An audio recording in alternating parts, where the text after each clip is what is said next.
Please subscribe to my channel for more heartfelt stories. I stood in white, gazing at two vacant chairs. Hey, I'm Isabella Reed, 28, and this was my wedding day. My parents dismissed it as unimportant for someone like me, always at the bottom of their priorities. They jetted off to Hawaii to celebrate my sister's engagement.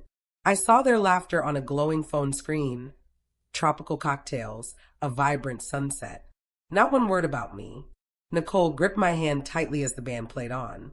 Michael's vows anchored me, yet shame seared through me. Years of being the overlooked daughter hit me like a wave. Every holiday card praised Cheryl, never me. That night, their absence screamed their choice, public, permanent, cruel. Have you ever felt abandoned on your big day? Drop your story below, you're not alone. The sting deepened days after the music faded. Growing up in Toledo, appearances trumped truth. Part 2. Fading into a flawless facade. Our lawn sparkled, even when my heart dimmed. Holiday cards boasted achievements, but I was erased between the lines. My parents valued results, not effort or warmth. Cheryl was their poster child for success, debate awards, internships, polished grins for the neighbors. They called her the family's future, like a catchy tagline. I love sketchbooks, ink-smudged fingers, and late-night bus rides. Be practical, Dad urged, his gaze already drifting. Mom adjusted picture frames, not emotions, rarely hearing me. At 10, I won an art contest at school. I carried the certificate home like a treasure. That's nice, Mom said, already polishing Cheryl's medals. The walls honored her, the fridge forgot me. I learned to cheer for myself in quiet corners. At 14, I set up my first tiny gallery, corkboard, harsh lights, shaky hands. Parents swarmed other kids. My corner stayed silent. I smiled until my jaw ached from pretending. Later, I walked home in the rain, posters tucked under my arm. No one asked how it went. High school followed the same script. Dinners on speakerphone spotlighted Cheryl's pre-law triumphs. I sat with updates no one cared to hear. When I spoke, Dad shifted the focus. That's nice, but did you hear about Cheryl? My chest learned the weight of being unseen. College was my escape, built with my own hands, scholarships, side jobs, midnight buses. I designed logos between exams and laundry. Emails home got silence or comparisons. How's Cheryl's firm? Mom asked, ignoring my reply. Nicole saw my victories. They saw her calendar. Michael valued my process. They chased results. Alone, I pieced together worth from small, ignored moments. If you felt invisible at your own table, I see you. You're not broken. Sometimes love comes from unexpected places. I thought distance would heal me, until my wedding day proved otherwise. Part 3, work, belonging, and a steady climb. College turned into work, not an escape, and I embraced it. Deadlines shaped daydreams into tangible designs. I mastered software tricks between cafeteria coffee runs. Design briefs piled up, and I welcomed the challenge. Michael noticed my sketches before my smile. He asked about structure, not just colors. Show me your process, he'd say, leaning in. I shared my thoughts, and he truly listened. Nicole burst in with camera straps and energy. Stop hiding your best work, she teased, grinning.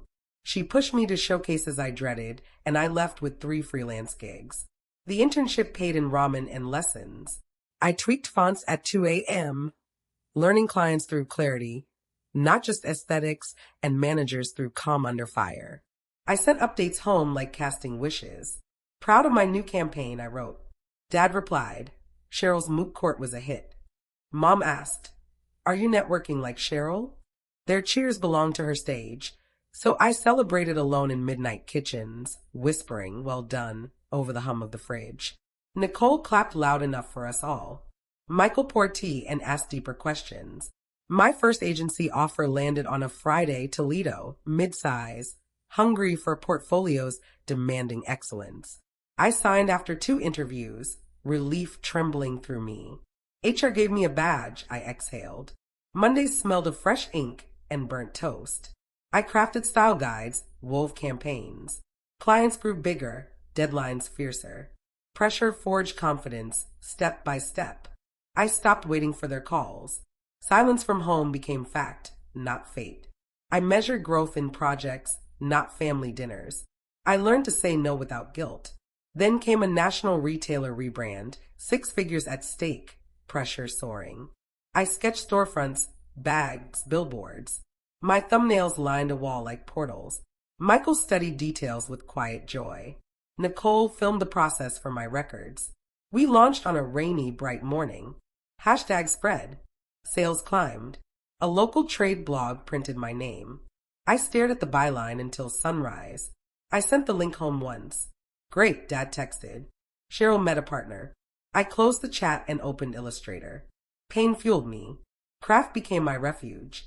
Each project steadied my voice. Each milestone straightened my spine. I built a space they couldn't touch, furnished with proof, not their approval. Michael slid a small box across the table at cheesecake. A river breeze lifted the patio lights. I said yes before seeing the ring. His eyes said, I see you. We chose a date, a simple riverside venue, saving for linens and modest flowers. I designed invitations with inked lake waves. I mailed 3 to my parents anyway. If you've built alone, I'm rooting for you. You're not behind, you're laying foundations. But on the day I wore white, their betrayal cut deepest. Part 4, Wedding Night, a Hawaii video, and a caption that shattered my heart. The river lights flickered like cautious promises. String bulbs glowed warmly above the patio. Nicole checked her camera and mouthed, breathe. Michael's parents waved, reserving us a dance. 2 chairs by the aisle sat empty. White ribbons swayed, waiting for names that never came.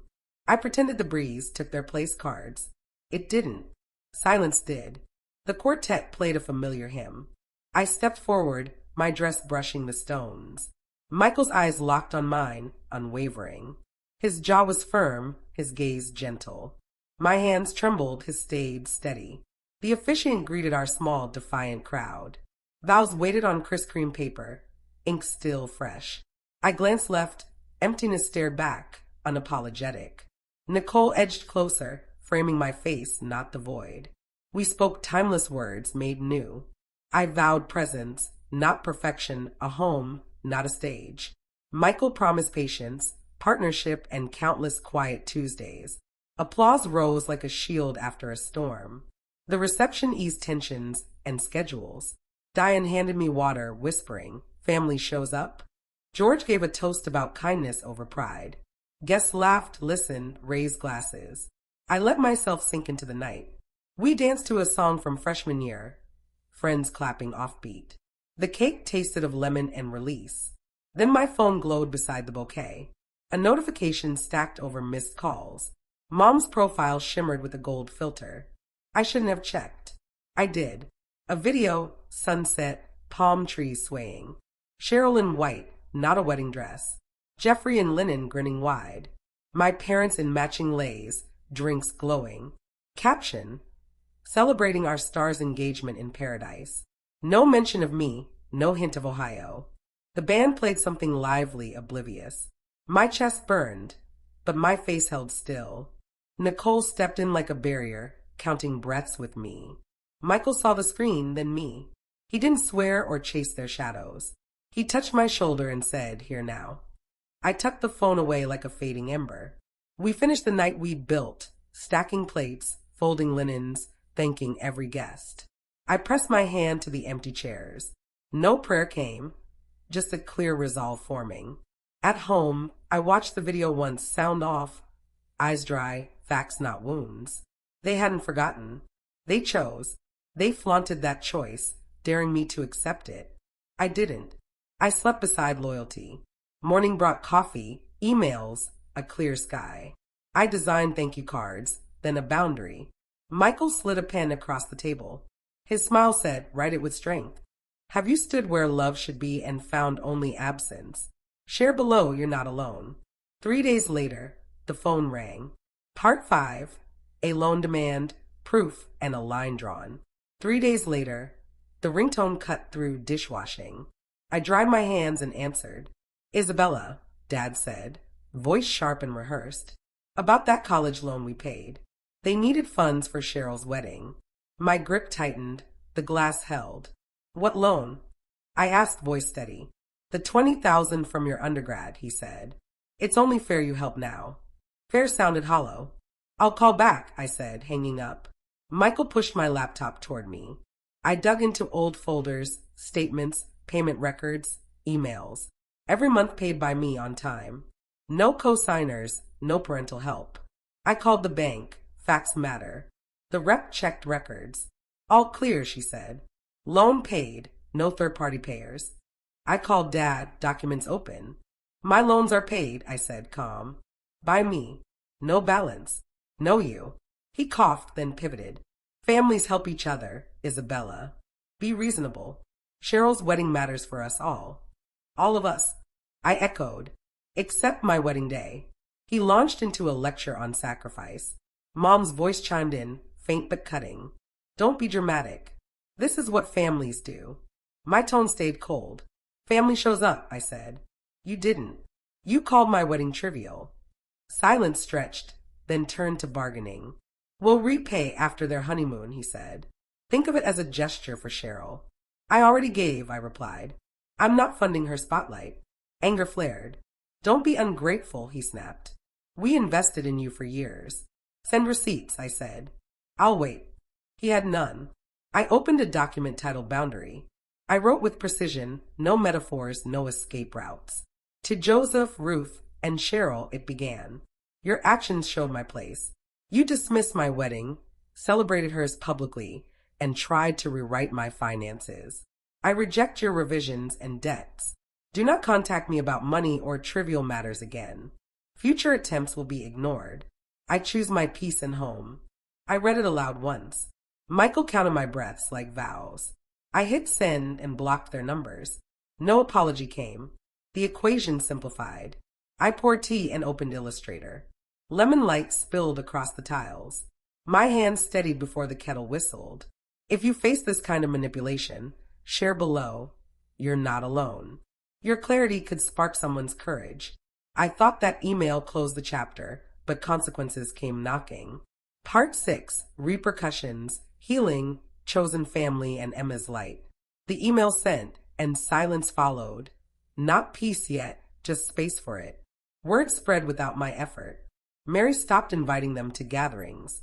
Aunts went quiet in group chats. Neighbors asked about the empty chairs. Dad tried spinning a tale of misunderstandings at a barbecue. No one bought it.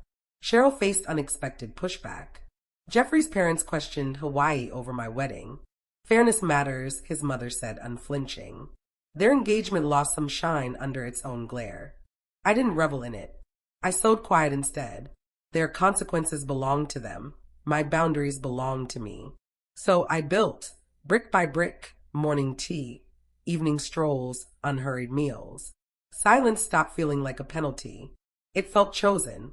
I slept through nights of comparison. Michael remained my steady, everyday miracle. Nicole brought loud, tender loyalty. George and Diane welcomed me without conditions. Mary asked only for honesty and time. I learned to accept without proving myself. Praise landed without strings. Love stayed. I hung our wedding photos above my desk, not to dwell, but to remember. Work flourished under a clearer sky. Clients came for integrity, not desperation. I said no without apologizing for breathing. Boundaries sharpened my craft and home. Then Emma arrived, small and radiant. Her cry dissolved the last traces of shame. Holding her, something deep settled. Family became an action, not a birthright. Old photos sometimes brought grief. I let it visit, then leave. Forgiveness didn't mean opening the door. History stayed documented. Closure was a locked gate in a blooming garden. If you've walked this path, you're not alone. Share how you rebuilt after breaking. Your words could be someone's first steady breath. I'm Isabella Reed, wife, mother, artist, whole. I chose my life, and it chose me back. If they knock again, the garden stays locked. If this story moved you, please like and share it with someone who needs it today. Don't forget to subscribe for more true stories of family betrayal.